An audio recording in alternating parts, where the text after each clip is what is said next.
ये हमारे बीच में शरद मिश्रा सिंधु जी, जिनका क्रम संख्या 270 है, बार काउंसिल के प्रत्याशी हैं। सर, यहाँ क्या हुआ है आप क्या बता सकते हैं हम लोगों को?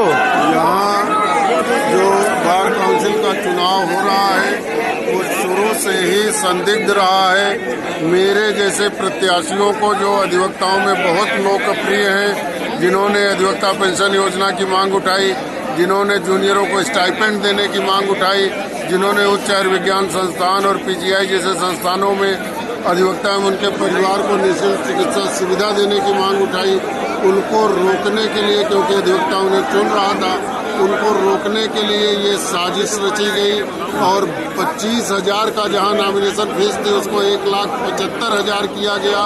तब भी मेरे जैसे साधनहीन प्रत्याशियों ने जनता के सहयोग से नामांकन किया और उसके बाद भी इन लोगों ने जो साजिश करता है, जो जिसमें हमें लगता है चुनाव अधिकारी पूरी तरह से संलिप्त हैं, वे लोग मिल करके भारी बेईमानी करवाए और यहाँ सब उनका पाप का घड़ा फूट गया। आज ये बाहर आ गया क्योंकि फतेहपुर में इन्होंने बेईमानी कराई थी, बरेली में बेईमानी कराई थी जिसकी छोटी छोटी झांकियाँ मिली थी, और जिलों में भी कराया होगा जहाँ पता नहीं लगा। ये बेईमानियाँ जब न्यायपालिका की जो रीढ़ है, जो नींव है, जिसमें चीफ जस्टिस भी जिनका अपना रजिस्ट्रेशन कराते हैं तब वो वकील होते हैं, उसके बाद जज होते हैं, उस संस्था को नष्ट करने की साजिश है। और इस साजिश में बहुत बड़ी बड़ी ताकतें लगी हुई हैं और अगर ये अधिवक्ता का या बार काउंसिल को इस तरह से नष्ट कर दिया गया तो समझ लीजिए कि लोकतंत्र नष्ट है। पूरी तरह से संसद में माफिया घुस गए हैं, विधानसभाओं में माफिया घुस गए हैं। आप सब जानते हैं अतीक अहमद जैसे लोग सांसद बने, कोई नहीं रोक पाया, वकील ही रोक सकता है इस लोकतंत्र के पतन को।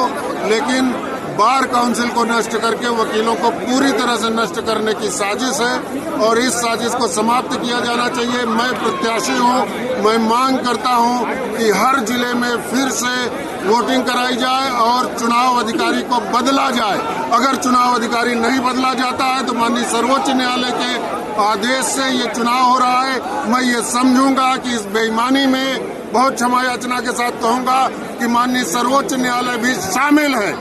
बहुत बहुत धिक्कार है, इस पूरी व्यवस्था को धिक्कार है। जो लोग इस चुनाव में शामिल हैं उनके बेईमानी को धिक्कार है और इस लोकतंत्र की हत्या जो कर रहे हैं उन लोगों को धिक्कार है, धिक्कार है, धिक्कार है, धिक्कार है।